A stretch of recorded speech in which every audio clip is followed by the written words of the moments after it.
it's a hard truth to swallow, so brace yourself, but like no one is coming to save Mhm. you. I'm sorry. No one is coming to save you. You are going to have to do it yourself. Mhm. We are so good at taking care of everyone else, but who's taking care of us? Hey everyone.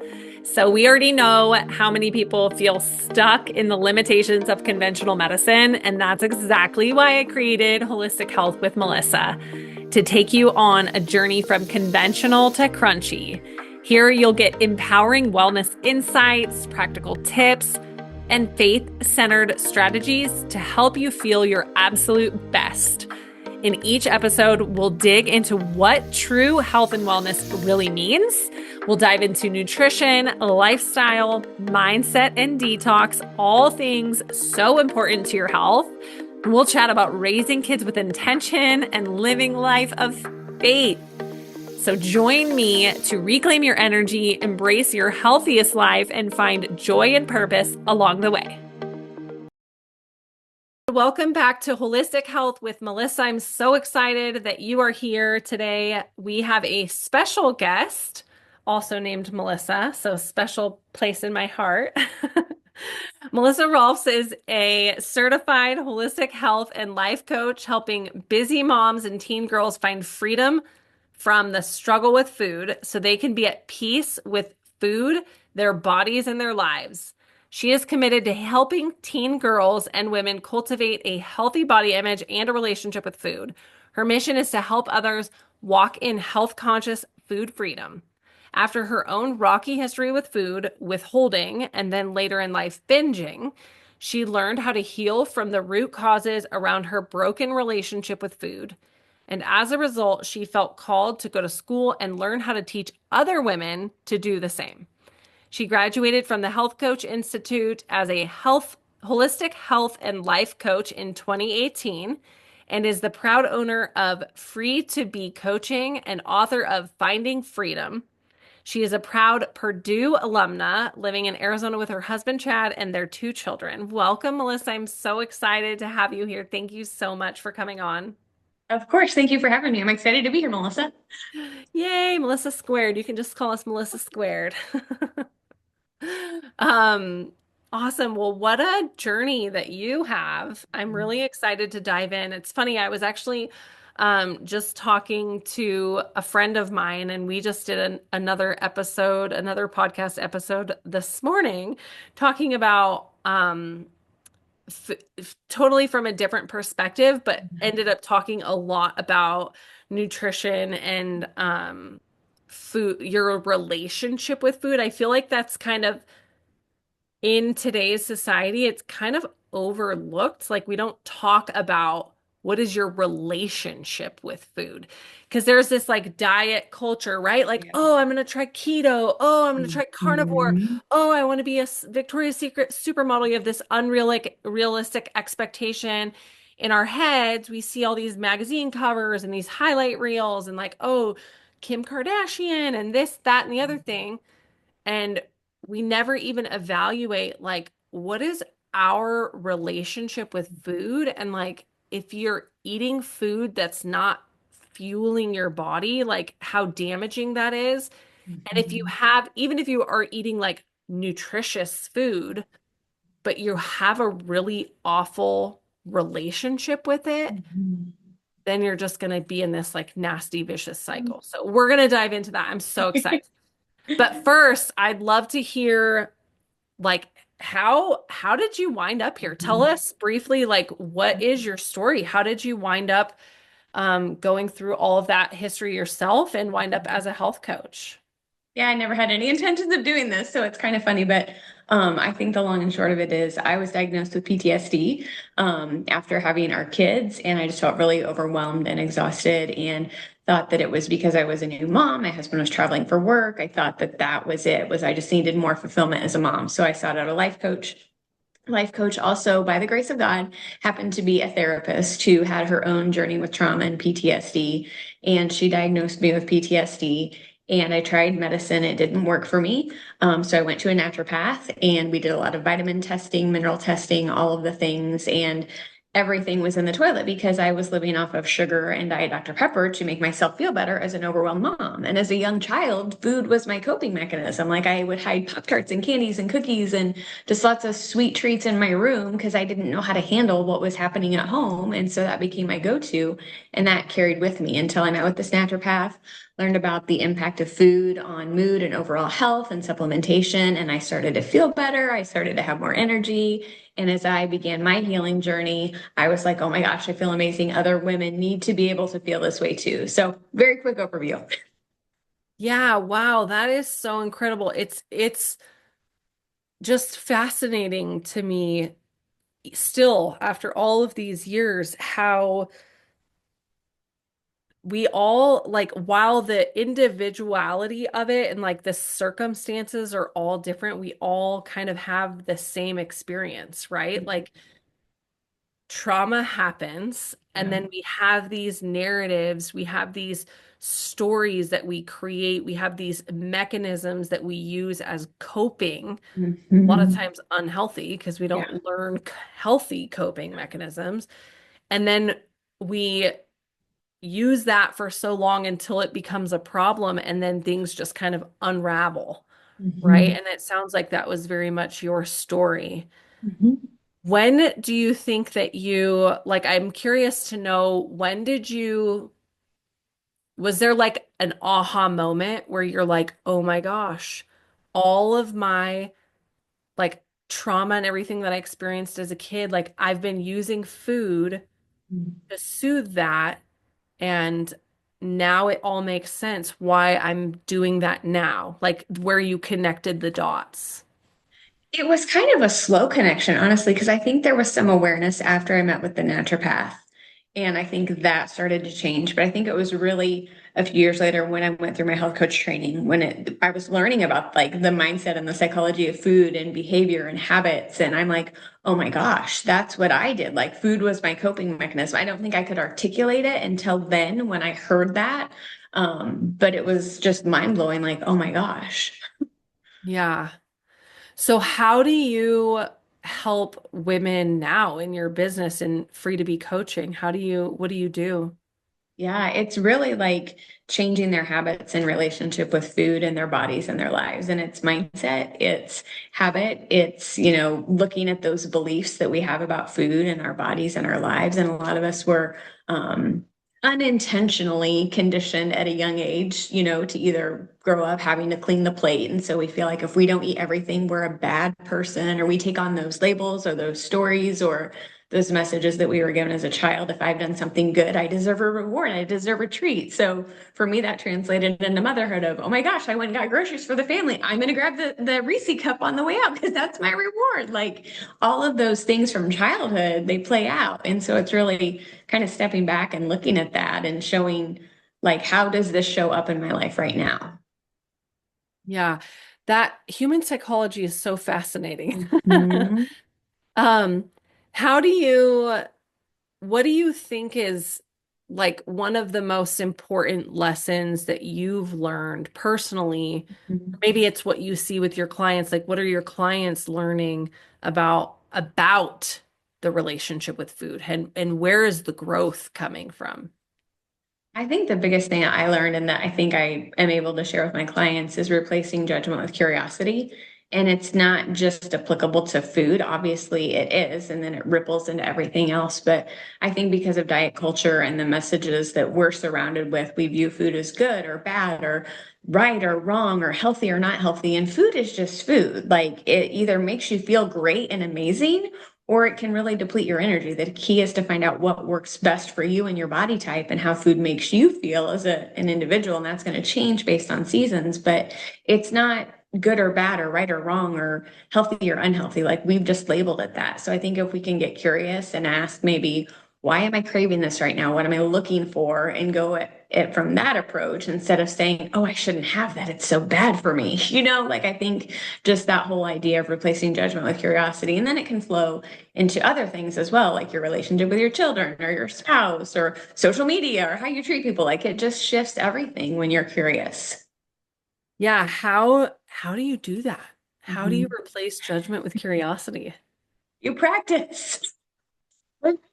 That's the other thing too, Melissa. Like, I think as people, as children, we're born with this curious nature, right? Like, you've got littles, like they're asking questions all the time, right? But I think as moms, we're tired, we're overwhelmed, we're exhausted, and our tendency is just to want some quiet. So we're like, stop asking questions, and not intentionally or in a negative way, but I think as children, that kind of gets squelched in us. I know it did for me as a kid. And so I think just to really like encourage asking questions and being curious and coming at it from that perspective rather than just having this harsh critical thought like that can change things. And I think, for those of us that are moms, like helping our kids be curious. And like I've got two teens and it's like, okay, so this is what you're thinking, but have you thought about it from this perspective, and just kind of giving different ideas that could be happening.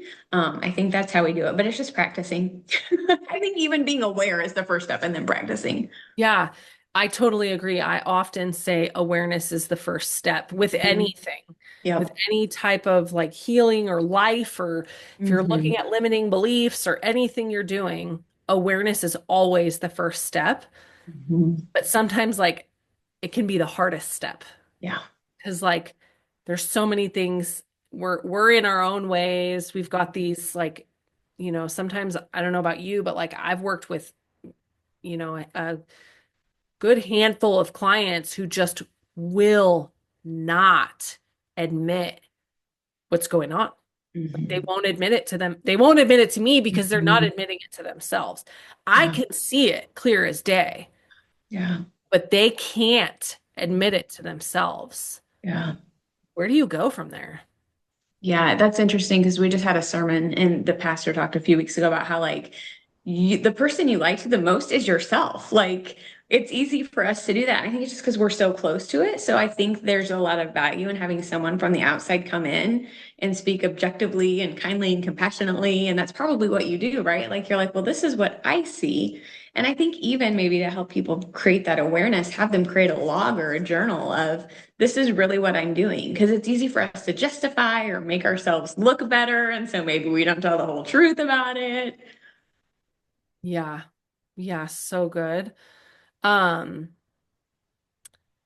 I had a question. What was I going to ask you? Something about oh, so when, what do you say to, I also feel like there's, because of diet culture and just like our society in this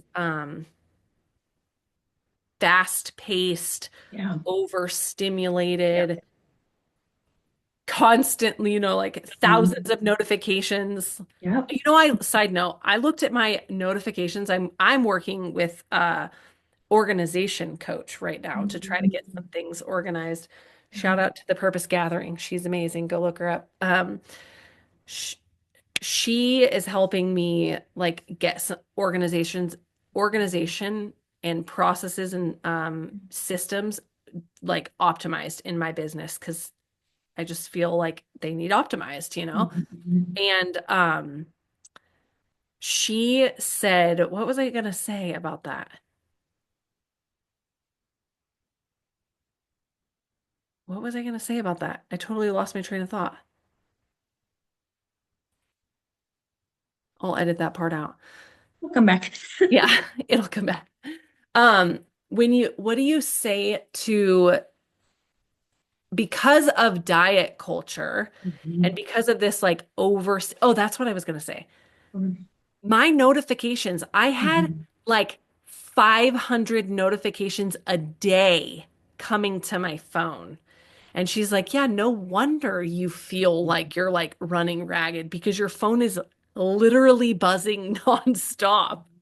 And I was like going through, I'm like, nope, nope, nope. Yeah, so that's just a side note. But curious to know what you think about like in this society and this culture that we have created, I feel like there's people who either like lean really far one way or the Mhm. other, right? Yeah. Like there's Yeah. people who are like so far like, oh, I can't have anything. Like I'm gonna eat healthy and like they're swinging super far on the pendulum, right? Like to these extremes. And then you've got these other people who are just like, well, screw it. Like I'm just going to eat whatever I want all the Yeah. time. And I have people who I work with who have a lot of like unhealed trauma. Mhm. And as a result, like yourself, they have used Yeah. food to soothe them for so Mhm. many years. They Mhm. don't even necessarily realize that they're doing that. And they don't eat like healthy at all. Like they don't eat vegetables like ever. They don't eat fruit. Like Mhm. they live on fast food and Mhm. Diet Dr. Pepper, like you Yeah. said, That was right? me. Yeah. So I'm curious, like if somebody's listening to this right now and they're like, oh my gosh, that resonates, like Mhm. that's so me. Like, what's the first step? How do they even get out of that? Mhm. Yeah, I think it's awareness, right? And then I think it's sitting down and figuring out, okay, why do I want to change? Like we have to have a powerful why. We're not just going to change because, oh, I've decided that I don't want to eat fast food. Like that's not compelling enough. Like we have to have a powerful why. And I think for me, it was my kids. Like I'm like, I don't want to set this legacy for them. This isn't how I want them to grow up. This isn't how I want them to have this relationship with food. So I think really creating a powerful why and figuring out why you want it, and then take small action steps to get there. You know, maybe it's drinking more water and weeding out the Diet Dr. Pepper. Maybe it's not going to the drive-through for one meal and finding something to eat at home. Maybe it's adding vegetables. Maybe it's adding fruit. Like it doesn't have to be everything all at once because then we get overwhelmed, we freeze. But it's those small changes over time that really have a big impact. Small hinges open wide doors. So just make a small step forward to do something that you're proud of yourself for. Right. And it can be like anything too, right? Mhm. Like it Yeah. doesn't, it can like maybe like you just listed several of them. It doesn't have to be one thing before the next. Like whatever's right, what's right for you might not Yeah. be what's right for me. Yeah. Like maybe right now in this season of my life, all I can do is just commit to drinking more water. Yeah. And that's okay. But like drinking, you know, 0 ounces of water Yeah. per day compared to drinking like, whatever, if you can get yourself half your body weight in ounces of water is the minimum you should be drinking per day. But like I have clients, I have really the water is something that I feel like people just Mhm. forget about. Yeah. I have lots of clients who come to Mhm. me drinking no Yeah. water, like at all. And so maybe it's just committing to drinking like, 16 ounces of water this Yeah. week. And then next week you can go up to 24 ounces Mhm. and just Yeah. increase slowly until you're at that minimum and then sustain that minimum for a little bit and Yeah. see how much better you feel. And Mhm. notice, are you sleeping better? Is your mood any better? Do you feel a little less bloated? Mhm. How do you feel overall? And like you said earlier, like really, that's, I think, the power of like journaling Mhm. is under, it's underutilized and underestimated how powerful it can be. Because if you can just like journal about those things, I think that's where the connections happen. At least for myself and my own journey, journaling was very helpful in like making those connections. Yeah. Um, Yeah. So, what are some like practical things that you would recommend, like first steps? Like, what should she start with today to Mhm. really address her? If she's like, okay, yeah, this is a problem. This Mhm. is a problem. I understand. My childhood is impacting, my relationship with food. Yeah. I have no idea. Like, give me like your top, whatever, one, two, three, like things she can do right now Mhm. to heal that relationship and start to claw her way out. Yeah, I think giving yourself time and space to work through it is really important. Because we live in a really quick society. We've got the notifications coming at us all the time, like you said. And if you've got kids, you've got demands. So I think really just giving yourself time, whether it's 10 minutes, like whatever you feel like you can do. I'm not going to put a time limit on it, but just give yourself some time where you can be by yourself and just spend some time reflecting, thinking. Maybe you want to journal. Maybe you don't want to journal. Maybe you want to type it up in Google Notes. Maybe you want to record it into an audio, but just give yourself time to be present with yourself, I think is really powerful because that's where it starts. It starts with us, and we've got to give ourselves time and space to do that. So I think that's a great first step. Yeah, so much of my work really hinges on that mind body connection and just like reestablishing that mind body connection because again, in this fast-paced environment and society that we have where you're just like go go go, so many, I think moms especially Yeah. because we have this like insane ability to Yeah. like forecast, like you're like, okay, 4 weeks from now Johnny's having a birthday party and I know that I need to get a present for him, but I'm gonna have to do this before I can do that, and you've got this like running list in your Mhm. head, right? Yeah. And because we're so overwhelmed Yeah. mentally and emotionally, we have learned to completely disconnect from Mhm. our physical body. Yep. So a lot of what I do, and it kind of goes along with what you were just saying, like allowing, creating that time and space to really like be with yourself. And like I always like to say, just like turn inward Mhm. and just notice.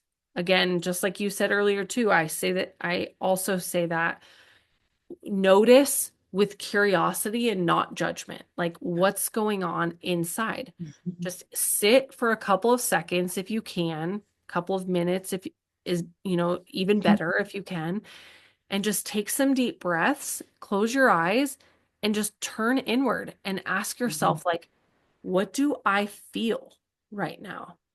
Because like we just go and we just don't even ask, what am I feeling? And before you know it, like the end of the day has come, and you're at the end of your day and you're like, I've felt terrible all day. And you don't even have the words or the like moment to even identify that. And then you Mhm. just rinse and repeat the next day. And before Go you know make it, dinner and do bedtime and do all that we have to do. yeah. And you're miserable. And like Mhm. I said this to you before we were recording, and I often say this, it's a hard truth to swallow, so brace yourself, but like no one is coming to save Mhm. you. I'm sorry. No one is coming to save you. You are going to have to do it yourself. Mhm. We are so good at taking care of everyone else, but who's taking care of us? Yeah. So like there has to be, like you said, that why, but you also have to just make a decision that this is not negotiable anymore. You have to take care of you first, I believe. Mhm. Yeah. I mean, if you have little kids, like acutely their needs come Yeah. first, right? If they have a Yeah. dirty diaper or whatever, they're starving, they need lunch, like acute need, those littles, like those come first. Yeah. But then they can play by themselves for 5 minutes while Mhm. you say, like, mommy needs five Yep. minutes to take some Yeah. deep breaths. Yeah. That's okay. In fact, that's like great boundaries. Mhm. That's modeling Yeah. healthy behavior Yeah. and it's self-care. So, like, you're Yeah. actually serving your children by doing Mhm. that. Yeah. And Because, yourself. It's a three for one because you're modeling, you're giving yourself the time. And the other thing you said, like it's a three for one. yeah, yep. And that's like the best thing that you can do for your kids is to take care of you. So you can Absolutely. show up better for them. I love this conversation. I love We could talking do this about for this. days. Yeah, I just love talking about it because I think it's so under talked about, you Yeah. know. Yeah. People, women have this immense pressure in our society to just like be and do all things and Yeah. just like not address the problems, Yeah. just grin and bear it and keep Yeah. going. And before you know it, you're miserable and it's Yeah. been 10, 15, 20 plus years. You're disconnected from yourself. You're disconnected from your marriage. Yeah. Maybe your marriage crumbles. Maybe Mhm. your, you know, Yeah. family is estranged. Maybe like your physical health has worsened, deteriorated, you know. It's just not it's not worth it. Not at all. Not at Just all. do the Nobody hard work. benefits. Yeah. And the freedom on the other side of that Mhm. is just Yes. incredible. Absolutely. Well, Melissa, how can people find you if they were looking to get to know you more or wanted to reach out or connect? Yeah, my website is free, the number two, the letter B coaching.com. So freetobecoaching.com. There's resources. All my social channels are there. So find me whatever platform you're on. Awesome. Well, thank you so much for coming and sharing your Yes. wisdom and insights. I really appreciate it. For anybody who's listening, be sure to like and subscribe to the podcast. Share this with a friend who might need it and tune in to the next episode. Bye bye. Hey everyone, thank you so much for tuning in to Holistic Health with Melissa. It is such an honor to have you here. If you found value in today's episode, would you share it with a friend who might need it too and leave us a review? If you have questions or topic suggestions, reach out on social media or visit our website, holistichealthbymelissa.com, and take care. I'll catch you on the next episode.